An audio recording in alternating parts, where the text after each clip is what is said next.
Hello friends, my name is Bintou and welcome back to my channel. And the topic of today's video is free books for Kindle. Now, I love books and my favorite kind of books are free books. Why not save a little bit of money after dishing out all that cash for a Kindle in the first place? And of the books that I have on my Kindle, a lot of them I actually do get for free. Occasionally, I do have to buy something on Amazon's book website, but for the most part, I'm actually able to read a lot of the books that I get for free. Usually if I have to buy something, it's because it's a new release. So I decided to make a list of some of the different places where I have gotten free books from and where you can possibly find free books to get for your Kindle. The number one place that I go for free books is my public library.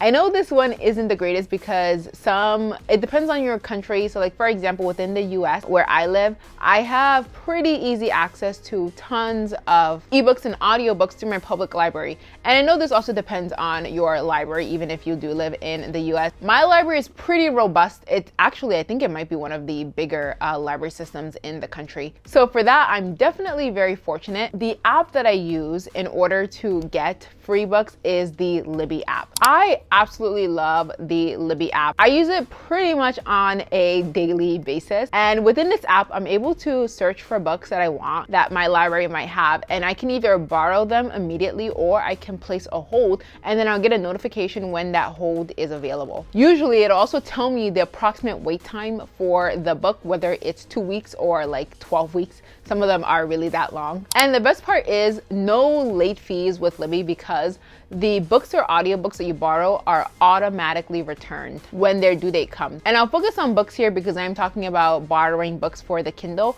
since the audiobooks on Libby can't actually be transferred to the Kindle anyway. But once I borrowed the ebook, all I have to do is select Read with Kindle and it'll direct me to Amazon's webpage where I can have it sent to my Kindle device. This is all very quick and I do it from my phone. And then all I do is turn off airplane mode on my Kindle and the download will appear there. From there, actually, sometimes I can return it on Libby so that the next person can have access to it, because as long as I keep my Kindle on airplane mode, it doesn't leave the device. And that way the next person can have it. If there's like a really long wait list, I'll do that from time to time. And what I found though is that even when I do return it on Libby, it actually doesn't get removed from my Kindle until the due date, even if I have airplane mode turned off. So that's something else to consider. Overall, this is my number one way of getting access to the vast majority of my ebooks. Usually if I can't get it through Libby, I'm really not going to get it through any other way other than purchasing it. So if I can't find it this way, I'm going to be purchasing the book. The second way that I have personally used is projectgutenberg.org. I like this website primarily because one, you don't even need to create an account.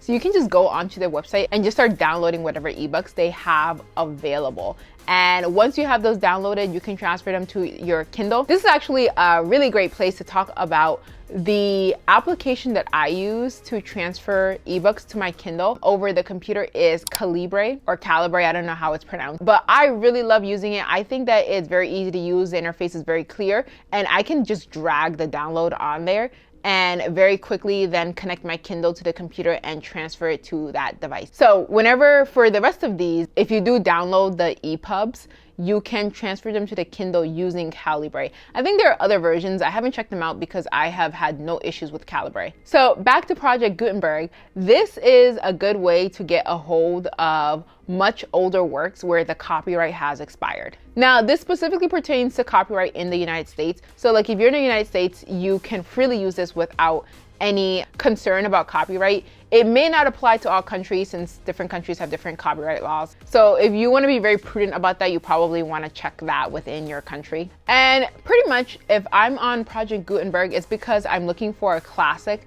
that I know that the copyright has already expired for. I like to search by popular since I am usually going to be reading popular classics if I choose to read a classic. And I can find some of the popular classics on there. I have, for example, read The Souls of Black Folk, which can be found on there. And I'm hoping to finally read Jane Austen at some point in the future. So a lot of those books are on there as well. Like I said, this one is totally free. You don't even need an account. So this is probably the easiest way to download ebooks that then you can send to your Kindle device. Of course, if you don't read a whole lot of classics, this isn't super helpful. I don't read too many classics. so I don't get too many books from this particular website. The third place you can get books for free for your Kindle is the Open Library / the Internet Archive. They're separate but related, so I'm gonna put them together because I think one is like a nest of the other. But the goal of the Open Library is to make published work available to everyone, basically, like in the world. So when you go onto this website, you are going to have to create an account.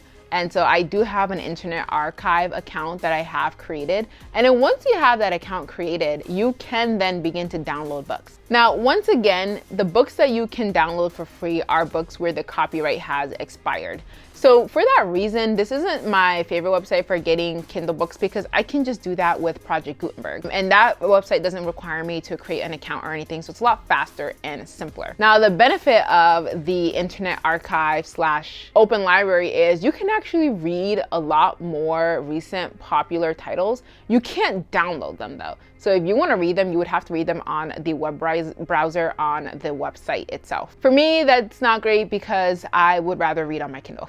But if you don't mind reading on browsers, this could be something to definitely check out because I was browsing the website, there are some popular King titles there as well. So they've got a lot of popular books that you can read in the browser. As for downloads, again, it's pretty much strictly copyrighted free material. The fourth place, this is actually one of my favorites. Amazon has a bunch of free books on their website that you can get for the Kindle. I remember when I was reading on my phone many years ago, I had an iPhone and Apple did the same thing. So their books app, there was a bunch of top free books that you could just borrow for free and read them. Now, since getting the Kindle, I do look on Amazon's free book section from time to time. And there are some pretty good books in that section. If you are a romance reader in particular, you are in luck because a lot of the free books tend to be romance books for whatever reason. Usually they're free, like the books in that section are free because they're usually the first in a series, and so that's how they get you. They provide the first book for free, and if you want to continue the series, you have to pay for the next book. They've gotten me that way before. I'll read the first book and I just like need to continue the series, so I actually will pay for the remaining books in the series. A lot of the books in the section actually also overlap with Kindle Unlimited. So there are some Kindle Unlimited books that are also just totally free even if you don't have Kindle Unlimited,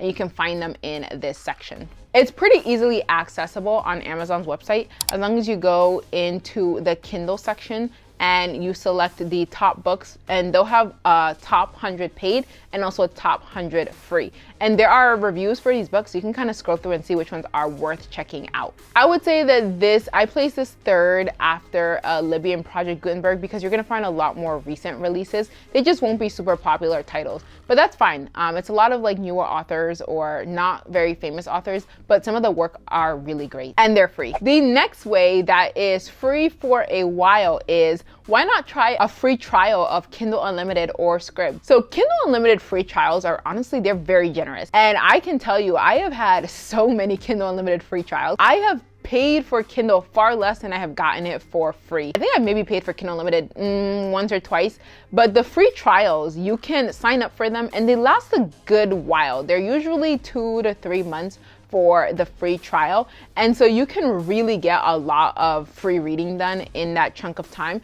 And then just remember to cancel your free trial. And if you wait long enough, you can activate another free trial. So like I said, they're very generous. And I think I'm actually ready to activate yet another free trial of Kindle Unlimited. What I like to do is make a list of books that are available through Kindle Unlimited that I really want to read. And then when I activate my trial, I'll just go through all of those books. Kindle Unlimited does have a lot of really good books. There are many books that I've read through there that I have really enjoyed. One of my favorite authors, Robert Dugani, is available through Kindle Unlimited. I've read many of his books, really enjoy them. I read The Murmur of Bees through Kindle Unlimited, and I thought that was really good as well. In fact, it was one of my favorite reads of last year. And it gets updated pretty regularly, so definitely check it out and check out the reviews too. The highly rated books are usually really good. Scribd also has a free trial where you can have access to various different ebooks and audiobooks as well. Their free trial is much shorter. It is only 30 days, and I don't believe that you can re-up on that free trial with the same account. The next place that I found that offers free books is called Smashwords. Now, this is one that I hadn't ever used. I came across it while I was doing research for this video. And what Smashwords does is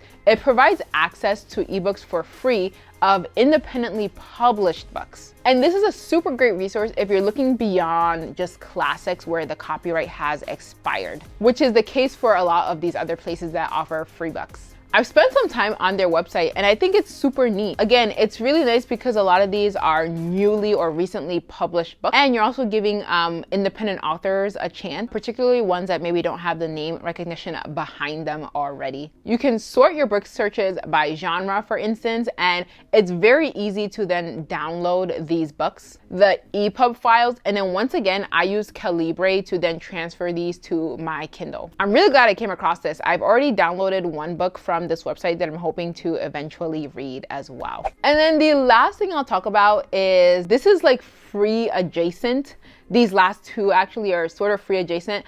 The first one is, I've actually gotten some books for free through Netgalley. I know a lot of other people have taken far more advantage of this than I have, mostly because I usually find whatever I want from my library anyway, so I don't use this too often. But for Netgalley, it's not entirely free because you can't always get what you want, but also you are obligated, I think, for the most part, to then review these books. So you'd have to spend some time basically becoming a reviewer in a way. So like, for example, I review books on YouTube and I also put reviews on Goodreads and occasionally on Amazon. So I'm able to get books from there if I want, and I get them for free, and I just have to make sure to review them. But if you're some person that writes reviews anyway, this would be definitely worth your while because you could get new releases this way, even before they've been published, which is super awesome. And then the next one that's also free adjacent is, if you already have Amazon Prime, you do have access to Prime First Read. I don't know how many people know about this because I didn't for the longest time, and I did have Amazon Prime. So basically every single month you get an email from Prime First Reads,